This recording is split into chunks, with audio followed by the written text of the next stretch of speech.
Wow.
Okay.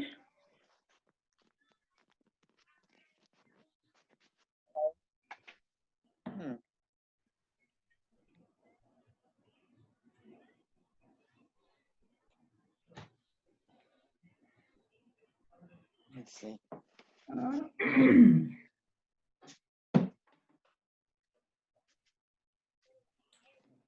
I still got. Who is Deborah and Alex? Let me admit them. Cameron, Avery, and Arlie. Oh, this one. That's it. I'm here. Let's see.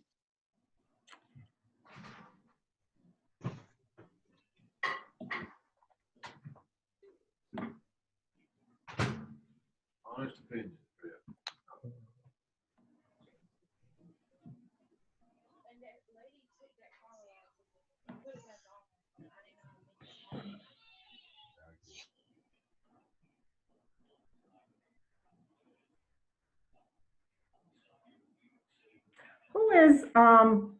Who has the name Kimberly and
Come on.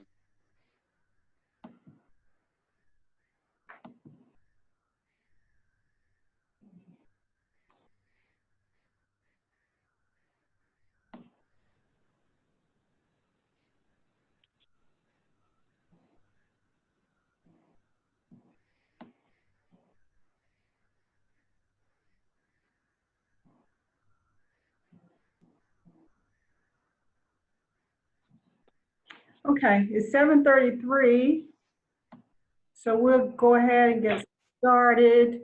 Before we do that, who is 910-990-7013?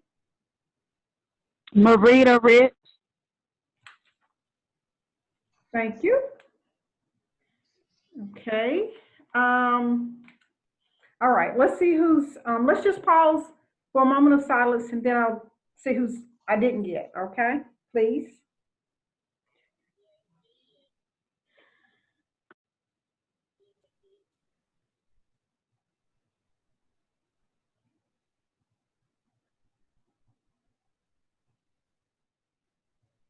Okay, thank you.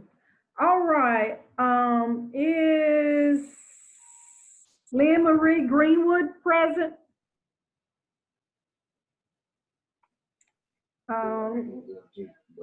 Lillian Hagens? Keisha Howard? Okay, Caleb Skinner? Let's see, I see Keisha. Yes, ma'am, I'm here. Where are you? I'm right here. Okay. Skinner, I see Howard, she just came in, I gotta let her in. And who's Deborah and Alex?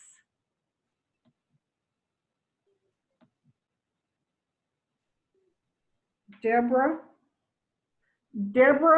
and Alex, who is that? Maybe they're coming in.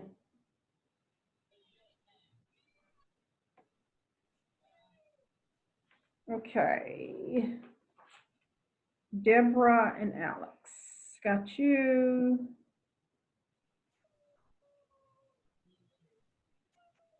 I'm sorry, who was 910-990? 70? Marita. Rita, okay, thank you. I marked you present, but I have it on my paper, so if that's where you're gonna come from every time, it'll be easier for me if I put it on my paper. Okay. I marked you present the first time. I'm sorry, I just couldn't remember. I'm so sorry. I won't say I have COVID, Okay. but I might, yeah. Okay, let's see. I think I have everybody. So how's everybody been doing? Good. Good. Great. Staying well? Good. Yes. Yes. You can, okay. Well, All right. Estabaz, good to see you. Hi, Dr. Bell. Hey. I don't know. How y'all feeling? Doing well. We're pretty good. Stay well? great. Okay. Good. Good. Okay. All right, well, we'll get started. First of all, I want to thank you for getting your first assignment in on time. Had a couple of people who didn't have books, but that was okay. There was no punishment for that. So I just appreciate the work that you did in order to get it done. And I will apologize to you. I had all intentions of letting you know you didn't have to do it on the 4th, but some of you probably did it before then, so it was due on that day. So, but it's okay. You did a great job with getting that in, and I do appreciate it. Thank you so much. So, because I let that one slide, I might have to allow something else for you. But we'll work on that. Okay. So tonight, we are going to go over PPAT Task 1. And I hope that some of you have had an opportunity to visit the ETS website and to kind of look over that information. And we are going to have to do a lot of improvisations. We're going to have to improvise with your Task 1. So tonight, we're just going to talk a little bit about what PPAT looks like. I received an email today from a student who indicated that they had been introduced to PPAT, I think in another subject area. But what I want to say is there are 4 tasks, and each one of those tasks have been embedded into your courses at UMO. So what we do, each one of those tasks will be introduced to you just so that you will have an understanding as to what that task looked like when you're ready for student teaching internship. And we did that so that once you got out, that it wouldn't be a surprise to you, and that you would understand what the task was requiring of you, or what the entire performance assessment was asking you to do. So of course, as I told you before, Task 1 has been embedded into 486, you're 487, I'm sorry, this class. So there are 4 tasks, and if you had a chance to look at your ETS website, you know that task number 1, which is the one that has been embedded into this class, is knowledge of students and the learning environment, and we're going to talk about that tonight. Task 2 is assessment and data collection to measure and inform student learning. And of course, what you do is assess students, you collect the data, and then you evaluate that information. Task 3 is design and instruction for student learning. In that particular task, the student teacher is asked to demonstrate his or her ability to develop instruction, to develop lesson plans, which would include technology, and of course, objectives that would help to facilitate student learning. So those are your lesson plans. What we always ask you to do is, you've done a lesson, once you've taught that lesson, you've created the lesson, and once you've taught that lesson, we kind of ask you to look over the lesson to reflect to see what you would have done differently. And task 4 is implementing and analyzing instruction to promote student learning. This task is designed to help you demonstrate your ability to implement a lesson using standard-based instruction and to show that you are able to address instruction for whole class as well as for individuals in that class, and then how you will demonstrate your understanding through reflective practice. Now, that reflective practice comes with and I think I shared with you before, a 15-minute video. That 15-minute video can be a 15-minute segment in itself that is, it has to be unedited, or it can be 3 5-minute sections unedited. So you can have a consecutive 15 minutes, or you may have 3 5-minute segments, but it can't be edited. So anyway, you'll get that. Usually, by the time you take EDU 485, which is facilitation of learning, and I think task 3 and 4 is embedded into that class because it's a lesson planning class. So usually 485 is where you would work on your lesson plans and assessment plans. So that's that. And so let's just kind of delve into your for task 1. So that was just a quick overview. And if you go back and visit ETS, then you'll have a really, really good understanding if you look over that website. Okay, so when we talk about the knowledge of students and the learning environment, well, what we're going to do with that is to just provide basic information about the group of students that you have within your classroom. Now, since we're not in the classroom, we're going to have to improvise. So what I'm going to ask you to do is to just maybe, you're going to have to make up some information, but it's all about writing. It's all about your knowledge of what you can utilize, because what you're going to use will be learning goals, instructional strategies, and things of that nature. So I think we can do this since we don't have students. And then we'll talk a little more about your inventory and your letter specifically.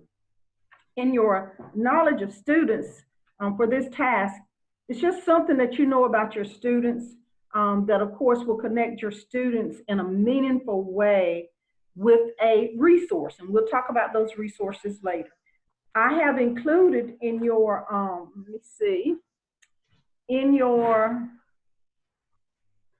Moodle shell, the guiding prompts. How many of you have seen those? The PPAT guiding prompts? Okay, cool. All right. So what I want you to do, if you have those, if you ran them off, you probably need to look at those because this is the document. This is a document that you're going to write on. I want you to, once you print it off and you answer these items, and it's a little light, you can't see that, but anyway, answer the items. This will be the document that you will upload in the space where it has asked you to upload. It won't download for me. Okay. I don't know what's going on with this. Okay. So everything that you do on this sheet, every answer that you write on this sheet, of course, will be uploaded. So let's talk then about what that will look like. Step 1 says knowledge of students. This step allows you to familiarize yourself with your students and the characteristics and circumstances of the environment in which they learn. Okay, we know we're not in school, so you're just gonna have to think through this process. And your text box 111 is community, district, school, contextual factors that influence instruction. Now, if you have did anybody happen to run off their contextual factor chart? Some of you have, some of you haven't. Okay.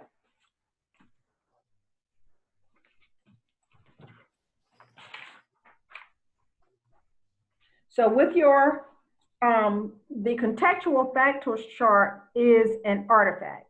If you look at your core shell, you will see that there are 4 artifacts that you need. One artifact is the contextual factors chart.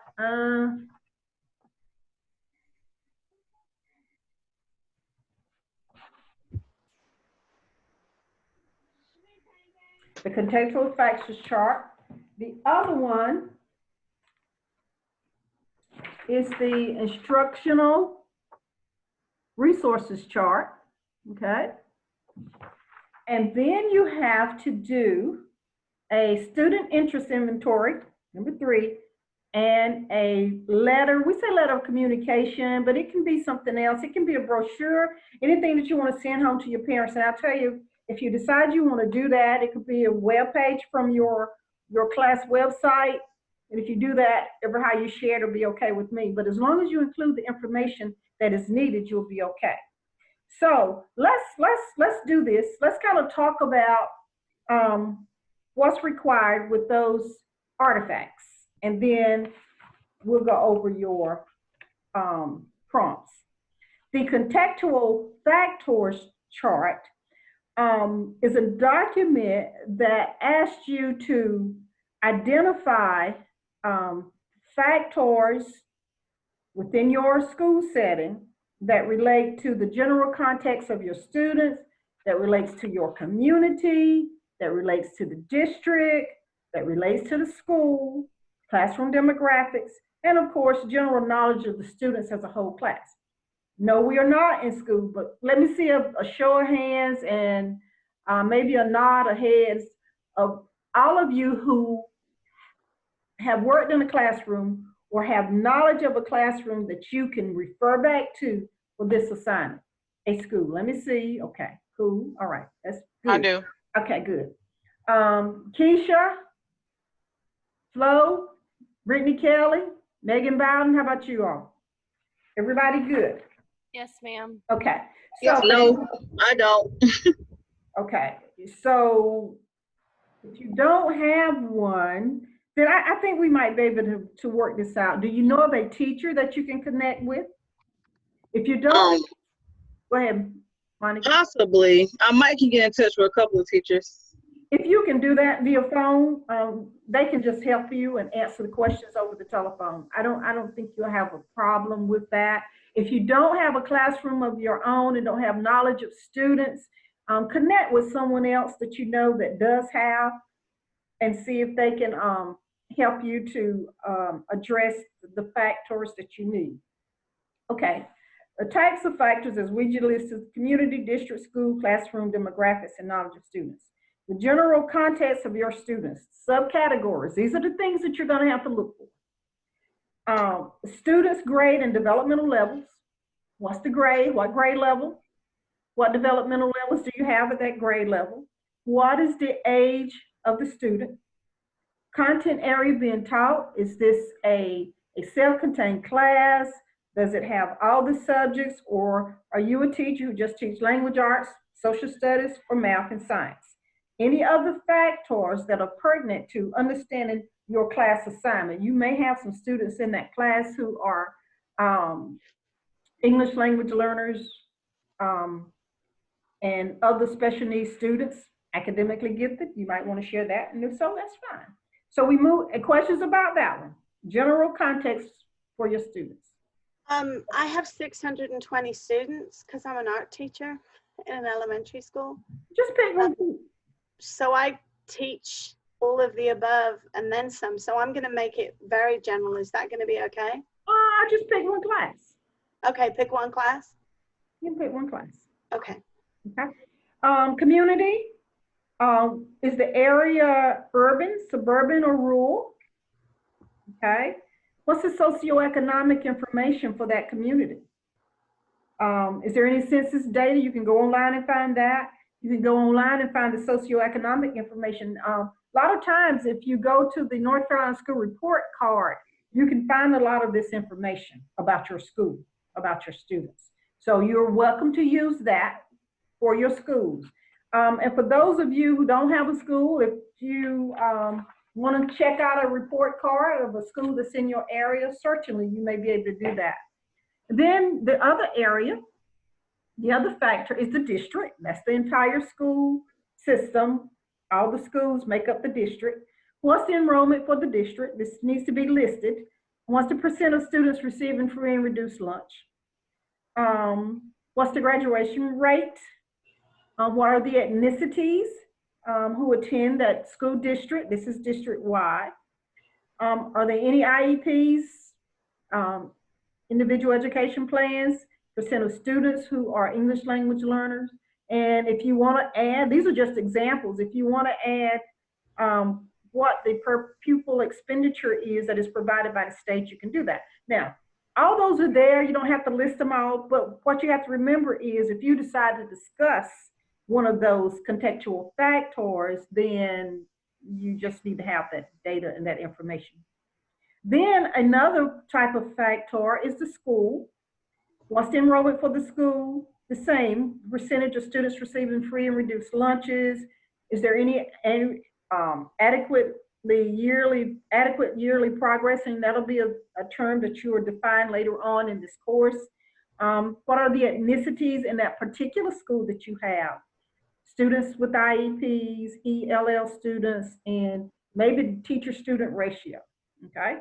Then the classroom demographics, same thing, what ethnicities are there? What are the gender ratios? Any special needs in that particular classroom? So we go from the district, we come to the school, and then we go into your classroom. So all of the classroom demographics information, the contextual factors that you need to provide are right there. They're self-explanatory. And then knowledge of students in terms of the whole class and individual. Are there any language learning needs? What type of approaches to learning do you take with those particular students? Do you utilize prior learning experiences? And if so, you need to share what those are. What academic proficiencies are there within that classroom? You have a good math class and students are scoring at 80% or lower, or in between, or average. Are there any behavioral differences or any behavior problems? And what are the area of interest for those students? So once you complete this chart, you're going to use it to respond to your guiding prompts. So you're going to use this, you're going to fill it out, and then you're going to put it to the side and hold on to it until you need it. Now, please make sure that this is typed. So once you go to ETS, and there's probably a chart, you can find the chart on your in your Moodle shell. Print it off, please type these, please word process these, and then re-upload that, okay? Questions? Comments? Concerns? Okay, now the second chart is your instructional and support resources chart. This chart will ask you to identify a wide range of services and resources that are available within the school system that will help support instruction, okay? The chart will also allow you to become familiar with what is available to you within the teaching context. What can you put your hands on that will help you to teach the students within your classroom? And of course, the directions are to complete the chart by listing available instructional materials and resources. So we're going to talk about resources are the community. Then we talk about the building and district policies. You might want to do the building or you might want to do the district, but all schools have and systems have policies and procedures. Then you want to talk about your instructional support staff. These are the people that help you to make sure your students are engaged and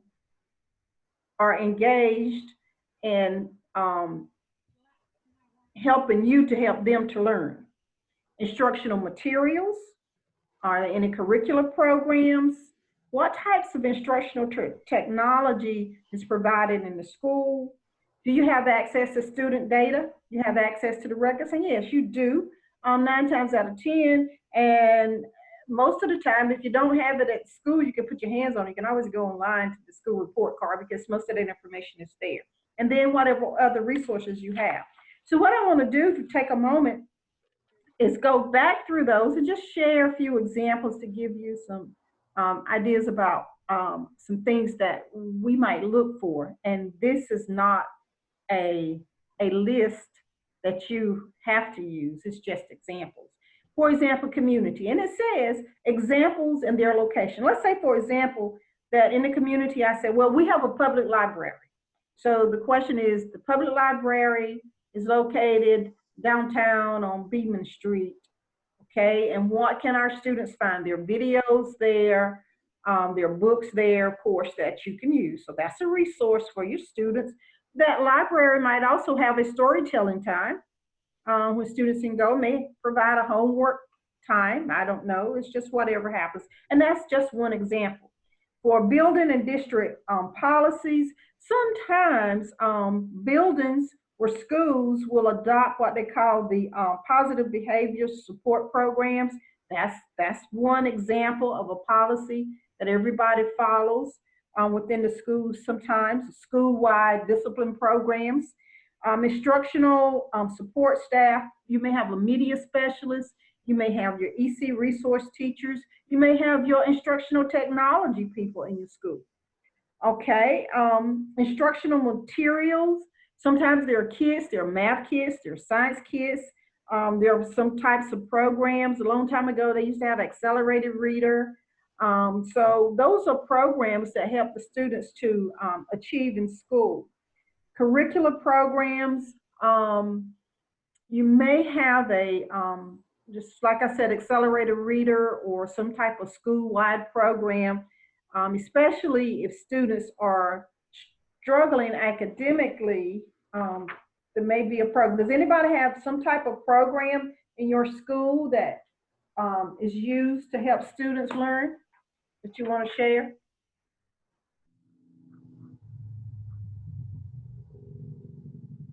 No? Okay. What about instructional technology? You have iPads, interactive whiteboards, document cameras. What else do you have? We use Chromebooks in Wilson County for middle school, which is useful. Mm-hmm. That's good.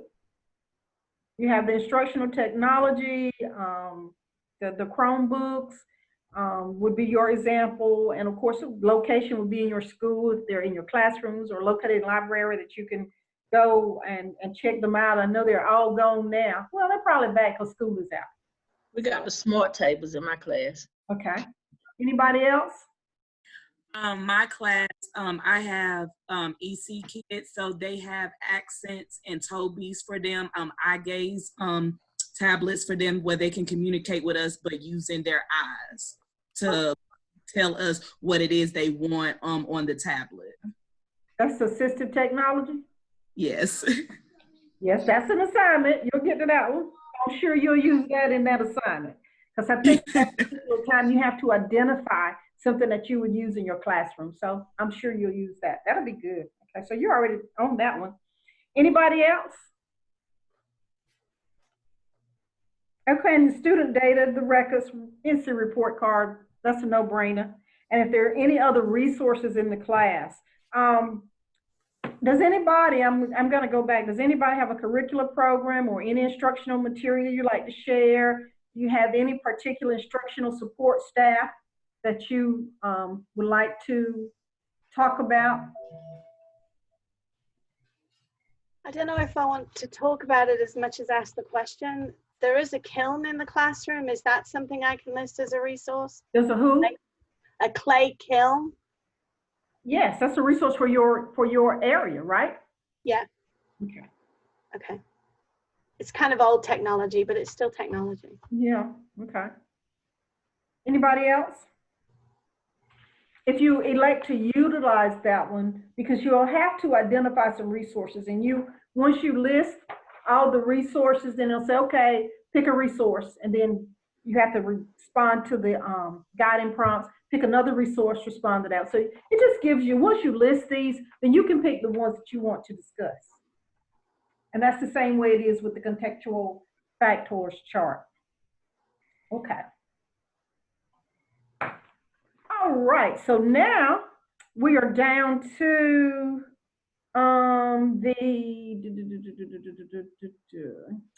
we're down to the artifact for the introductory communication. So let me, because I want to make sure that you get that one. Okay, the introductory communication. Your introductory communication should be or can be, let me get my paper, a letter. As I said, it could be your web page, or it could be a brochure that you send home.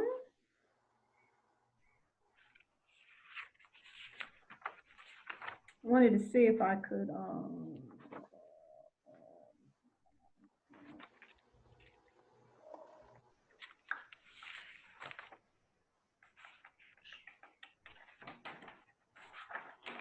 okay.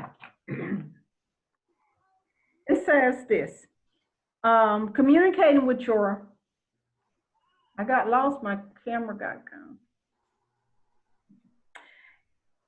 Communicating with your students' families. Remember that. You're communicating with your students' families. Equally as important as developing relationships with your students is cultivating partnerships with your students' families. There are multiple ways to foster these partnerships. For example, face-to-face, parent-teacher, student discussion circles, interactive family nights, of course, PTAs. So based on your knowledge of your students, create one communication method that you will use to learn about and connect with your students' families or caregivers. One communication, a letter. Most people do a letter home to the parents.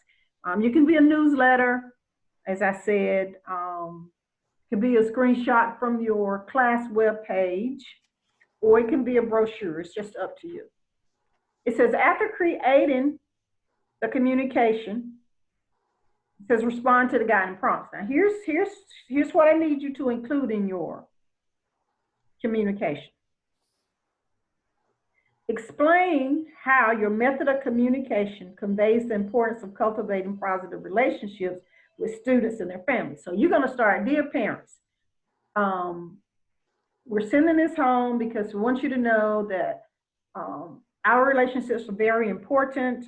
I am here to help your students because I want to make sure they get the very best education they can get. Okay, make sure that's in your letter. And it says use examples to support your explanation. Why do you think that? Because maybe with the group of students that you have within your classroom, they need extra help. Maybe in lower socioeconomic areas, and we want to provide everything that we can for them. And within that, talk about how you foster interaction between you, the students, and you and the parents. All this has to be in the letter now. Okay? You're going to tell the parent, this is how we interact. We interact because every morning we have a 15-minute sharing time so that we can get to know our students and find out what they like. And it says, describe your overall response and how would this response interact as an instructional decision in your classroom. So what you're going to do with that communication, you're going to, and I'd write this down, please. Number one, you're going to introduce yourself. And you're going to talk about how important it is that you develop relationships with those students and their families. Okay? And how you're going to communicate with them throughout the year. You're going to talk about what the demographics of your classroom look like. You don't necessarily have to say, I have 5 white, 5 black, 5 brown, 5 green. You don't have to say that. You can say I have a diverse group of students, and you might say they come from a number of ethnic groups.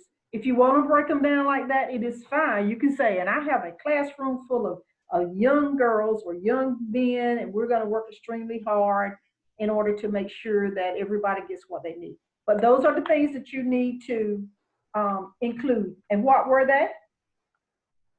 Gonna tell something about yourself. What else? Somebody call them back. You're gonna talk about the relationships you have with your students and parents. And how you develop them. And then you're gonna talk about communicating throughout the school year. How you're gonna communicate with your parents throughout the school year.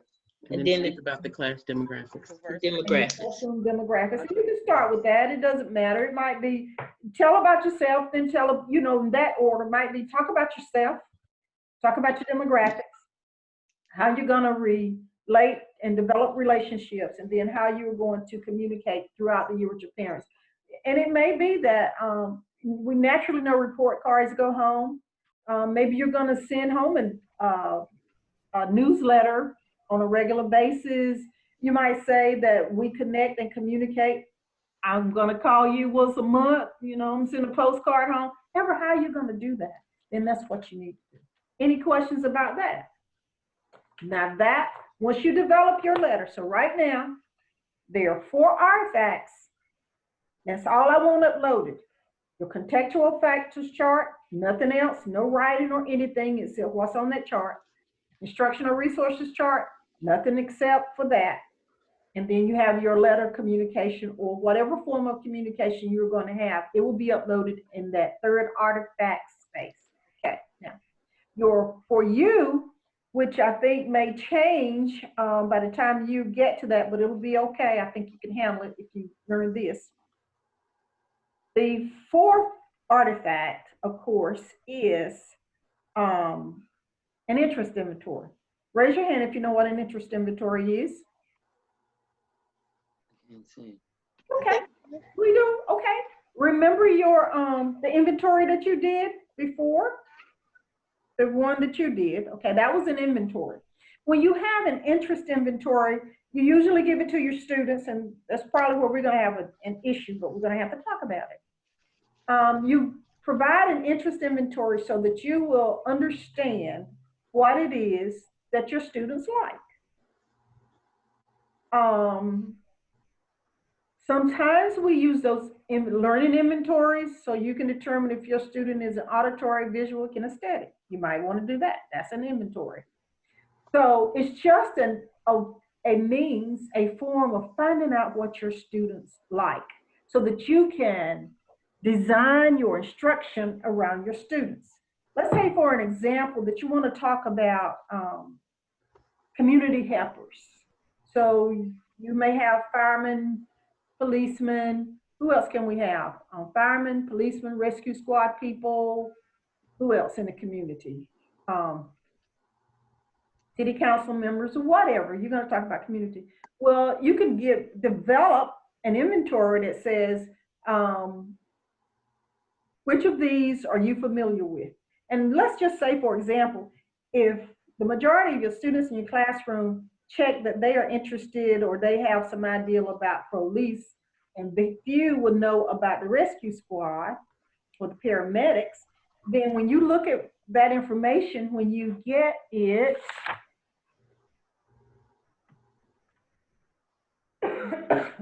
when you look at the information, when you get it, you say, oh, well, okay. Most of them know police or firemen, but they know very little about paramedics. So in designing your lessons, the first thing that you might want to do is talk about which one of those, which would be the one. The one they know the least. The one they know the least about. So you would know how to design the lesson. That would maybe the one that you start with, or if you decide on prior knowledge, what they know about all those other ones, then it'll be easier to lead into. So either way, you would have to decide what would be best. So what you do with that interest inventory is utilize it to provide strategies in the classroom that relate to the student's interests. Now, I want you to write this down. I want you to look up the definition of interest inventory if you're not familiar with one. Just look it up. You do not have to make it up. There are plenty of them out there. You can use it. You can use anything that you find that's a good interest inventory for your grade level. This art teacher, I don't know art that well, but what are some of the things that you teach in art? I teach it all. I teach printmaking, I teach clay. I had all the students working on a quilt as a group project. I have a hand crank machine. Good. Kids love hands-on stuff. The Mhm. more hands-on you can give them, the more paint you can give them, the more mess they can make that's contained. They all love it. Yeah, I know that, grandchildren. But so you could make a list of those items, and then you could say, what are you most interested in? And you can say maybe number them 1, 2, and 3 based on your interest. Which one do you have the greatest amount of interest in, or which one do you have the least amount of interest in? And then once you pull all that data together, you will see where to go. Though you have to teach all of those, clay, quilt, and hand painting, finger painting, or whatever, you would know what your students' greatest interests are. And so you would know, say, okay, well, maybe in order to get their interest, let's do this one first. And that's the same way it is. If you decide to do a learning styles inventory, that will help you to know that, okay, all right, I have, and you're going to have it. 70% of your students are either auditory, visual, kinesthetic. So I just like to advise you that every time you do a lesson plan, that you make sure that you have activities in that one lesson for each one of those. So you can transition every 20 minutes. You can do something that's auditory, transition again, something that is visual, transition again, and something that is kinesthetic, hands-on.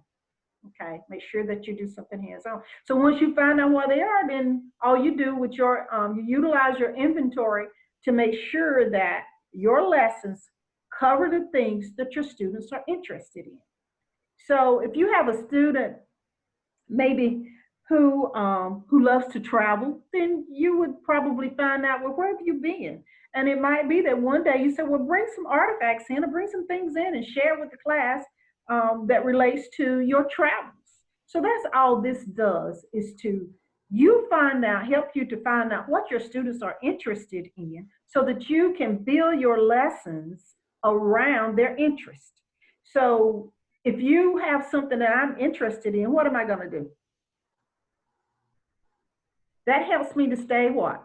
Engaged, because I'm gonna perk up and I'm gonna listen because that's my interest. So that's all this is. This is how we keep students engaged, by designing our lesson plans surrounding or encompassing their interest.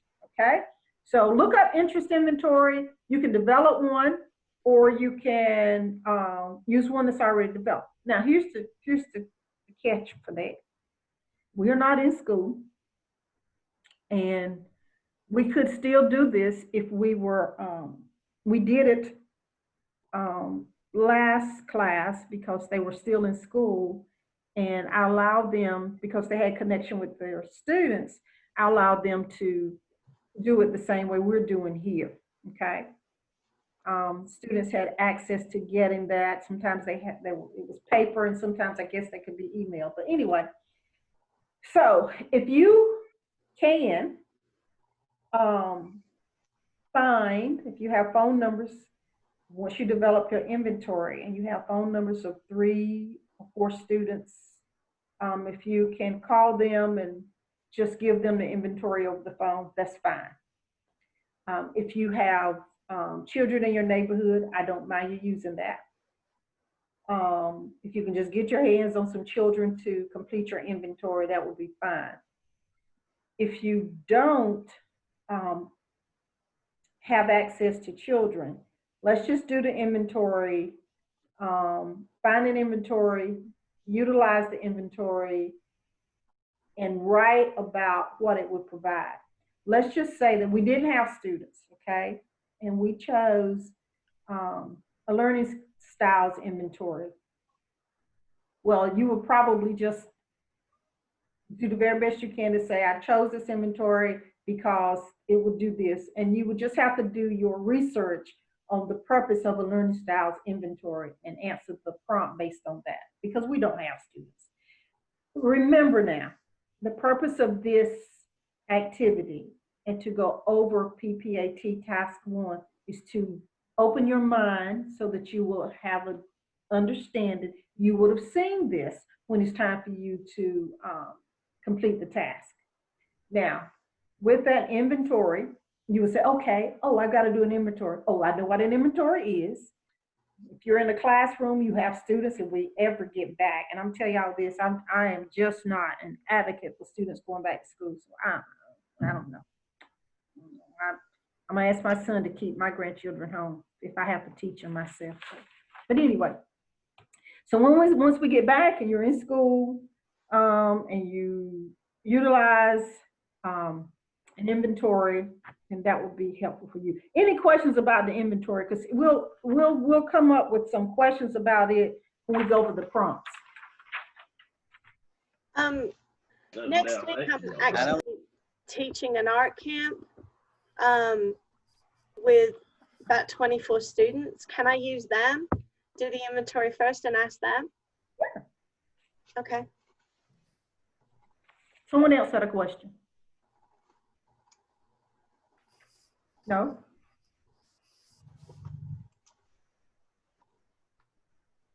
This is Kelly Dinger. I have a question about the contextual and instructional charts. So I've already taken 485, and I was wondering if I can use the charts that I made and submitted for that class for this one. You can. You can, because you did those charts for 485. I'm not opposed to that. Okay. If it's the same school anyway, so just as long as it is word processed for me. I don't know what the other instructor asked you to do, but that's fine. Thank you. Okay. So, for artifacts. Question. Oh, sorry. I have wanted to know, when you say word process, how do you type? Like, I don't know. Oh, when you go to www.ets.org, those forms are there. Yeah. You have the PDF form and you have a Word document. So you just download the Word document, type it up, save it, and then upload it to me after you type it. Oh, okay. I could type it on my computer. Yes. Okay, because I thought you were saying print it out, type it, and then upload it to you. We word process usually we call that when we use a computer, so. Okay, thank you. Okay. And word process, Word, using the Word app. So, any other questions? For artifacts, let's go. What are they? What's the first artifact?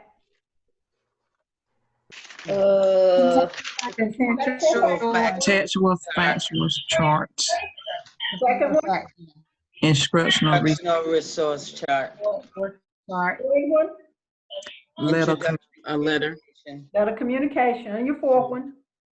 Student interest inventory. Interesting. Yay. Now, remember, in your Moodle shell, there are 4 spaces for those, and I don't want any writing. Students have a tendency to answer the guiding prompts that relate to each one of those there. Let me tell you, if you put it there along with that artifact, I'm not going to read it. I'm not going to grade it. And when it comes down to me finding it, and if it's not with this, you're going to get a 0. Now what I do, I will say this.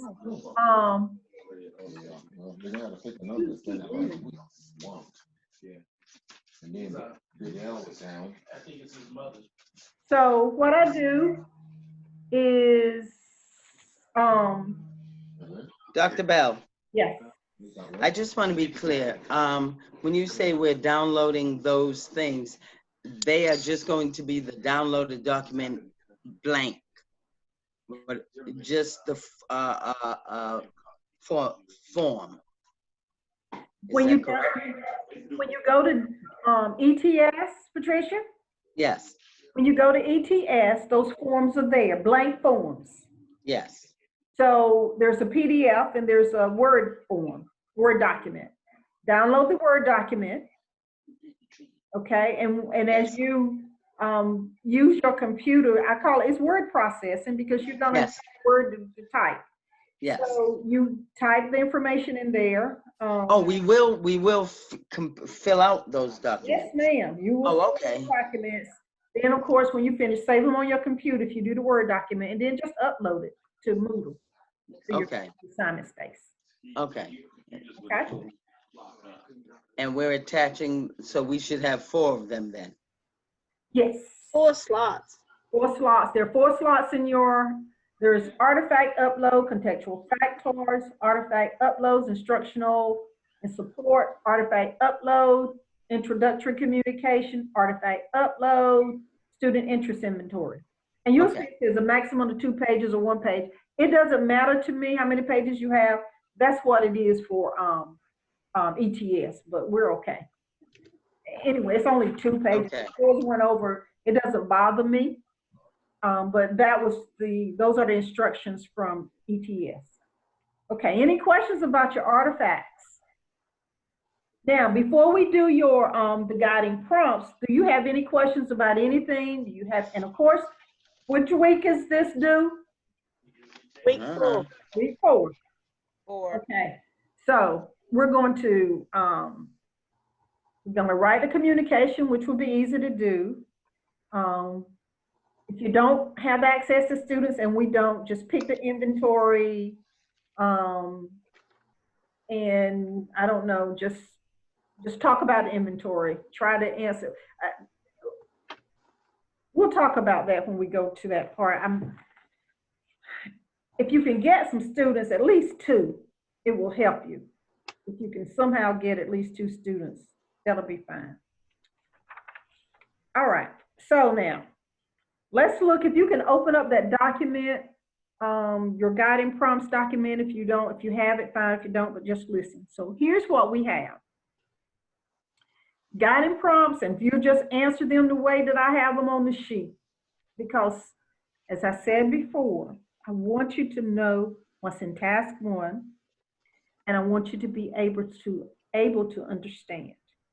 So guiding prompts for the community, district, school, contextual factors that influence instruction.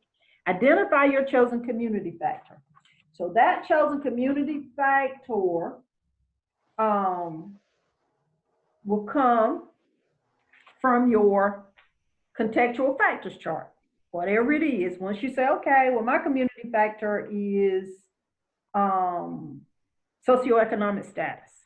And then it says, based on your chosen community factor, identify and describe 1 possible instructional strategy. Now, an instructional strategy is what you use in that classroom to teach the objective. Okay, that's what you're going to use. It says, are techniques teachers use to help students become strategic learners. That's what you use in order to help your students learn. All right. And then provide a rationale that explains how the identified strategy connects to the chosen factor.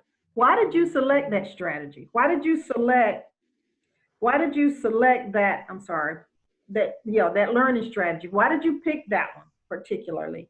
Why was it important for you to utilize that one? What was the strategy? And that strategy could be, let's say,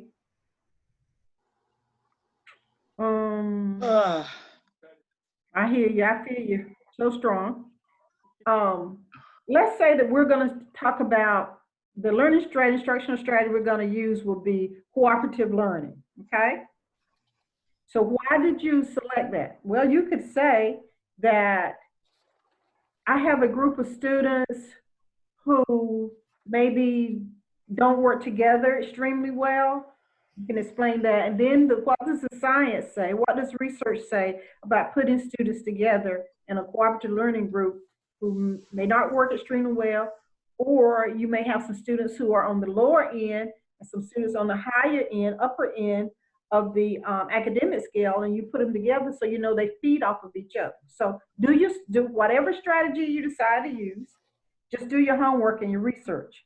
And then it says, based on your chosen community factor, identify and describe 1 learning activity so that you could use in your classroom to further student learning. So let's say that we're going to do cooperative learning groups, and we have a 1st or 2nd grade group who's learning colors. So the activity that I would select, the learning activity, would be putting the students in the group and then having them to identify, everybody has a card, and maybe there are some some maybe jars, I don't know, the different colors. And everybody's in the group, and everybody will drop their little cards in the colored jars. They're cards, colored cards, orange in the orange, green in the green, yellow in the yellow. So what you have, if you have some students who are not quite there yet and don't know their colors, and you can do it with ABCs or numbers or whatever, then the other students are there to help. That's the cooperative learning piece. So you have an instructional strategy and you have a learning activity. There are two things. An instructional strategy, for example, cooperative learning, group discussion, students have learning laws, role playing. All those are instructional strategies that you can use. Now, I have a definition for those in your Moodle shelf, but I need you to look up instructional strategies. I need you to look up examples of learning activities so that you will have something to pull from, and that will help you to understand what you're looking for. So you have to know what an instructional strategy is, the different types of instructional strategies, and then the learning activities that could also be used. Most of the learning activities are just the things that you would do in the class to help your students learn. And then the instructional strategy is how you're going to pull the group together. And then you're going to teach them, okay? You use the learning activity to teach your objectives. Then the next thing, you have the community factor. You're going to do the same thing. You got a district factor that you're going to pull out. Maybe you want to talk about the district factor. Maybe you want to talk about students with reduced lunch prices. We might want to talk about the graduation rates or any of those. And then you have to also talk about your school factor. And you do the same thing over for all three of those. For your community factor, you're going to select the community factor. You're going to give me an instructional strategy. You're going to tell me why you picked that strategy. And then you're going to tell me what learning activity that you used. Okay? Then you're going to pick a district factor. You're going to get an instructional strategy for that one. You're going to tell me why you chose that strategy. And then you're going to give me a learning activity for that one. Then you're going to choose your school factor. You're going to pick an instructional strategy for your school factor. You're going to give me a rationale as to why you use that one. And then you're going to tell me the learning activity. Oh, and you also have to give me a rationale as to why you use that particular learning activity. Any questions? So you're going to pick a community, a district, and a school. And you're going to do 4 things for each one of those once you pick it. Okay? I have a question real quick, Dr. Bell. Yes. On the activity at the top, it says choose one factor. So we're doing all 3, the community, district, and school, not just one? You have to do the community, you have to do the district, and the school. Okay. For you. It says choose one that you believe will have the most impact on student learning from each of the categories. One from each of the categories. Okay, You I got see to that. choose one from your community, one from the district. And the reason you have, Morgan, you okay? Are you okay? Yes, I'm good. I'm just taking it. Don't go there. You'll be okay. You'll be okay. All right. So you need they asked you to do a list of things so you can pick one that will be easier for you to, whatever you feel best with using, you can use one of those. But you have to have one from each one of those areas. Okay. Anybody else? Okay. Caleb, you seem to be doing okay? Yep. Okay. All right. Classroom demographics and knowledge of students. Okay. Now you have to choose your classroom demographics factor. Ethnicity, gender ratios, special needs, they're all listed here. So you go to this one and you pick one. You do pretty much the same thing. Based on your chosen demographic factor, identify and describe one possible instructional strategy. Give me the rationale.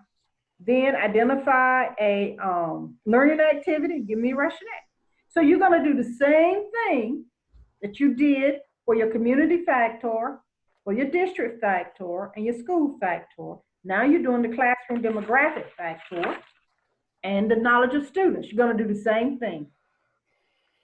The only thing different is you're just using different information, and you're still providing those 4 items: the instructional strategy, the rationale for that strategy, the learning activity, and then the rationale for the learning activity.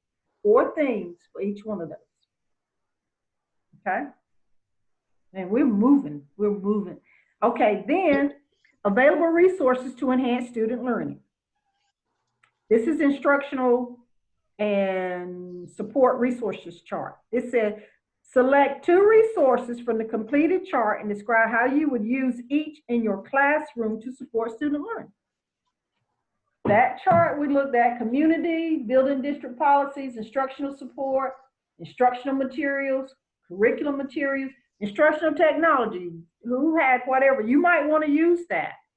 The assistive technology piece. That's what you have to have 2, and tell us and describe how you would use it in your classroom to support student learning. Okay? Chromebooks. How do you use your Chromebooks to support student learning?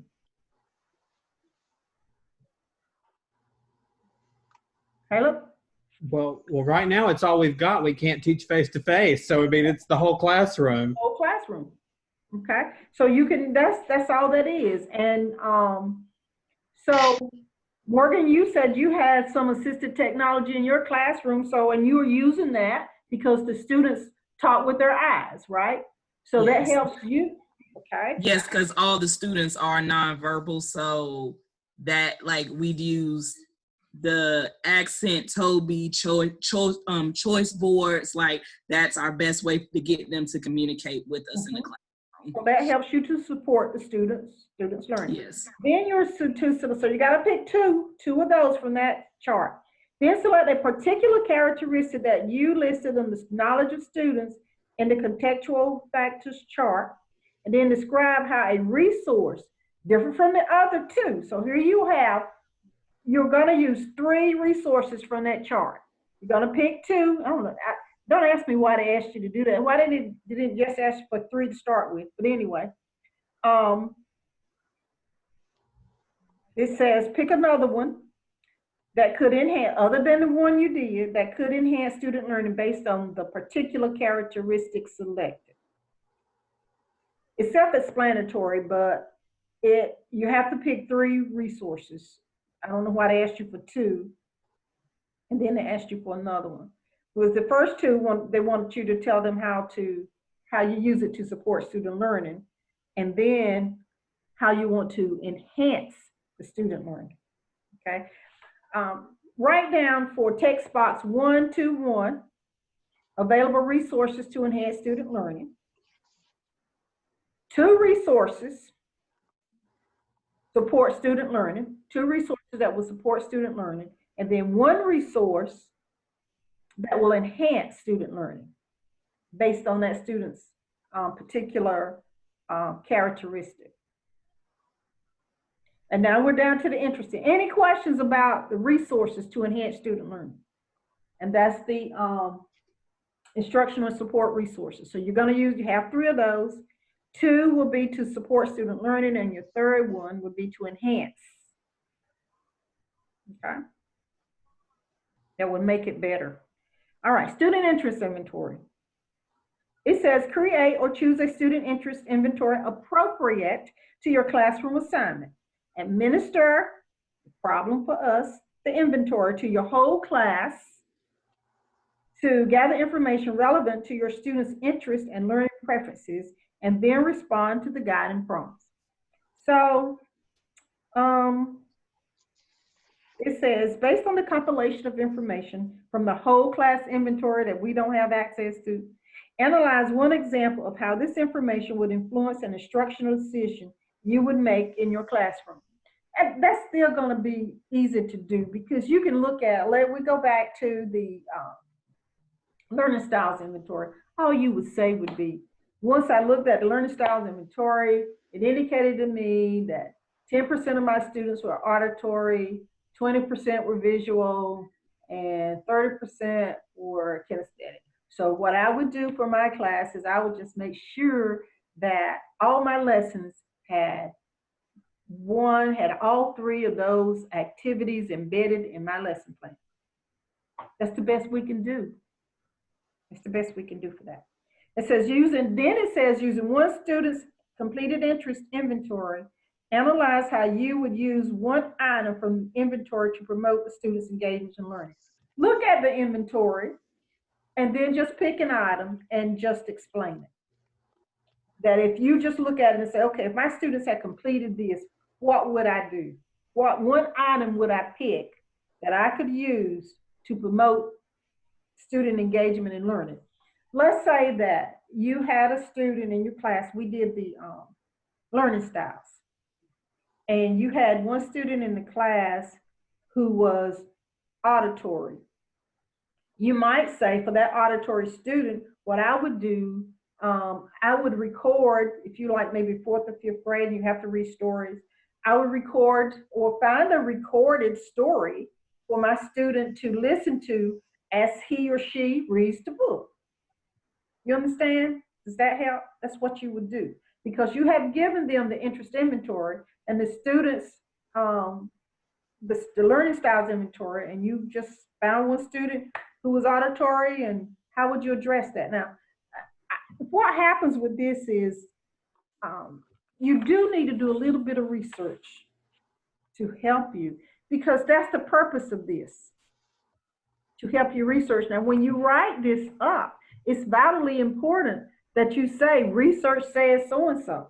You know, it doesn't have to all be that, but it's nice to say that, because it's important for you to study research. Just like this course, you have a textbook, but I don't want you to depend solely on that textbook.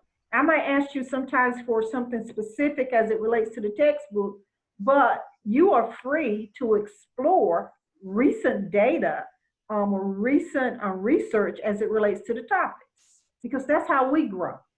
That's how we grow. And again, I asked you to document your information because we haven't written textbooks yet. Okay. Yeah, all this information is in week 4. Someone asked the question. Okay, I'm sorry I haven't been keeping up with mine. And you have iPads and NC Pre-K. Oh, okay, cool. The children love that, I'm sure. All right, let's look at communicating with students and family. We've gone over this one. Does anybody have any questions? We talked about that one already. All right. Rules and procedures. Now, this is one that we did not talk about. So you're going to have to reflect back to a classroom as it relates to your classroom rules.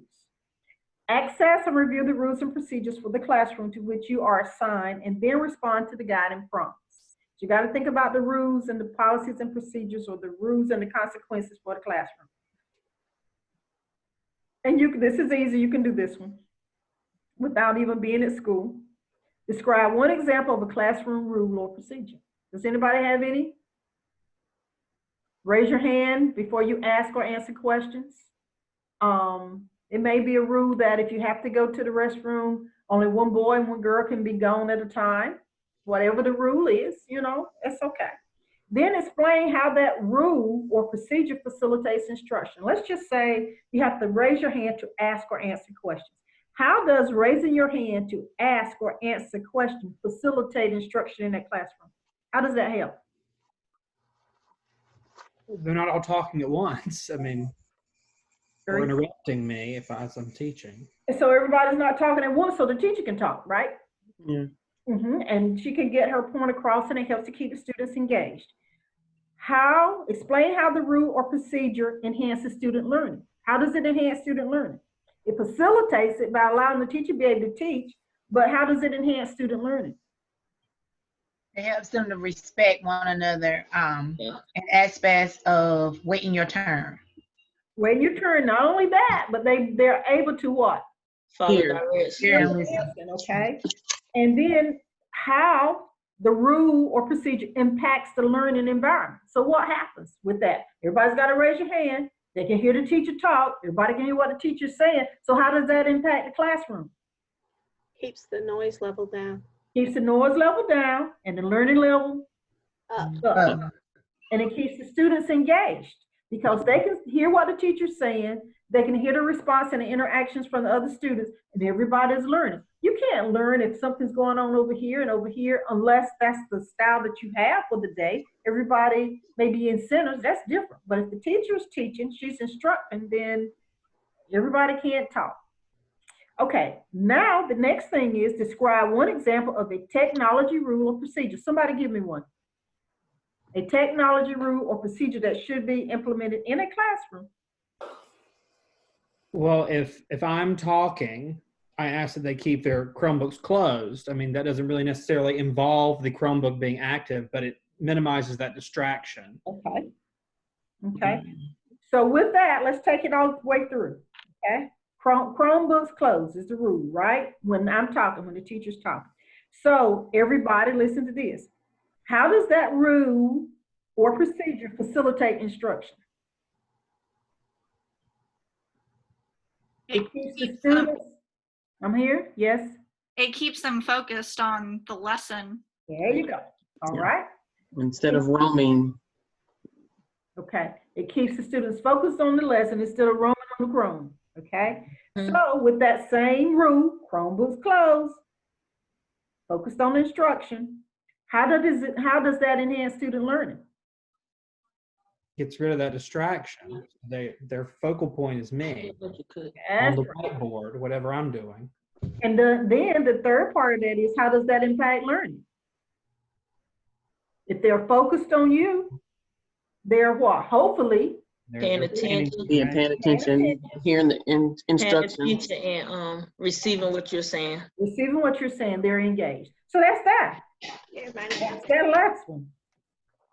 So that was pretty easy. You're going to get a classroom rule and procedure, and then you're going to get a technology rule. Then you're going to go through and tell how it facilitates instruction, how it enhances learning, and how it will impact the learning environment. Questions, comments, concerns? Okay, so here's what we're going to do. I've completed that task. Are there any questions about anything as it relates to that task? And what I'm going to do on, this is Tuesday, maybe, what night do you have ask the professor? What I do, if you have questions, I will get on the computer and monitor my email. So if you have questions, I can ask them for you. If someone says, well, look, I'm having some difficulties, I think we just need a Zoom, send me an email and I'll send out, okay, Rhett's having some issues with task 1, artifact 3, anybody else, do we need a Zoom? Okay, so we can do that. Other than that, we'll do what nights? What's this, Wednesday? Yes, Yeah, ma'am. Wednesday. Is Wednesday night good for everybody? Just to send an email if you have issues. You can send an email in, but that's the time that I will just be really focused on sitting here, just watching for you to come in and answer. Would that be before class? Before class or after class? Like if we have class, we're not having class. It's just if you have questions, and if you want me 7 o'clock maybe, I'll make sure the computer's on at 7 if you have some issues on Wednesday so I can address them. But you send your request anytime. I try to check them every day. So I don't know. I'll just try to check them every day. So if you have something. I do have a question about week 3 homework. Yes, ma'am. Because week 3 is all about reading the chapter. Am I understanding we're taking notes and then uploading the notes as our homework? You're taking notes for your own personal good because that's a good chapter for your final exam. Okay. And let me share with you. You have a forum for that. I have relaxed that week a little bit because I need you to work week 3. I need you to use that time to work on your PPAT task form. Got it. Okay. So there's just the form, there's no assignment. Okay. Well, the assignment is to read, make sure you read that chapter. And no upload. Yeah, no upload. No upload except for the form. Yes, ma'am. Okay. But make sure you read and take. Yes. Are we saying Wednesday for, we have any questions next Wednesday? You said you'll be on like checking your email around 7 if we have questions. Yes, ma'am. Okay. Wednesday at 7. So no But Zoom. anytime you can send an email. Okay. The assignment that's due this week, the brown eye, blue eyes, we have to do all the questions, right? No, I think it's at 5. It's just to choose 5. Who asked that question? I saw, well, Deborah and Alex, but at first I saw 5, but then when I went back again to do it, and then I looked and I was like, okay, well, it had like all of them. You can do them all. Yeah, because it's a great video. So yeah, I just started doing all of them. But we just have to do 5. Okay. It's a really good video, but you only have to do any 5 that you want to do. And for the PowerPoint, do we need to copy and paste instructions on that? No. And then can we just put our name on the first slide, or do we just need to be on all of them? No, first slide will be fine. Excuse me. Make sure you reference your slides. The last slide should be a reference slide. An introductory slide, which will be your name, the class, general information, and your last slide should be your information slide, your reference, your citation. Okay. And so the presentation, the PowerPoint presentation is just doing the definitions? Mm-hmm. Hello? Yes. Did you hear me? I'm sorry, I thought I heard someone. Yes, just the definitions. Oh, and it doesn't have to be the Prezi. It could be a like regular PowerPoint. Right, PowerPoint. I want you to try Prezi, but if you can't make it work, a lot of students do a really good job with it, but it is really hard to understand. I'll take a PowerPoint. Okay. Make it nice and pretty. I get some plain ones. They look just like that. Oh no. Make them nice. Take time to make them nice. Any other questions, comments, or concerns? Dr. Bell, will we have access to this recording to reference it later? PPAT? Just this video Tonight's PowerPoint. call. I'm sorry. What's the question? This call, will we have access to the recording of the Zoom call later to reference it? If it recorded, yes. Okay. I have an option of sending one that I've done, so I may send that one to you too. Zoom for PPAT. I have a PPAT one that I've done if I can find it. And then I'll get this one once it's loaded. It will take it a while because we've been on quite a while tonight. 7:30, 8:30, 8:48. So it'll take it a while to download, but I can get that for you. Thank you. Any other questions, comments, concerns? Wednesdays at 7? Yes. Or ask the professor, okay? And if you have any other questions, you can send them to me. Looking at your Moodle shell, do you have any questions with that? Please visit www.ets tonight before you go to bed and just look at your forms. That's all you have to do. And read about your four artifacts. Yes. Is it ets.com or .org? .org? Okay. Anything else? Any other questions? I think your shell. Oh, if there is a date that is not correct, somebody just send me an email and I'll correct the date for you. We have explained that before. And again, your exam is week 7. So your exam is week 7 by midnight, August the 17th. Ooh. And it'll be here before you know it. So, but anyway. Okay, everybody, all hearts and mind clear? Yes. Understanding good? Hold up, let me see. Lynn Greenwood? Lynn, get on. Lillian Hagens.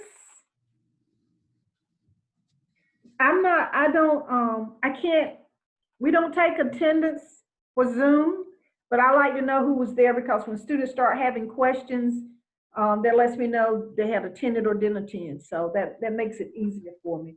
Jennifer Warren, did she get on? No, we are not allowed to take attendance for Zoom, but I check it off, not for credit. I just check it off so I know who I had. Okay, y'all good? Hearts and mind clear the second time? Yes. Yes. All right, good night, stay safe. Thank you. Thank you. Good night. Good night. Good I'll night. watch the video as soon as I can. Okay. Thank you. Thank you. Thank you. Good night, bye-bye. I need it. No, I'll try to send 2 for you. Thank you. You're Thank welcome. All right, bye-bye.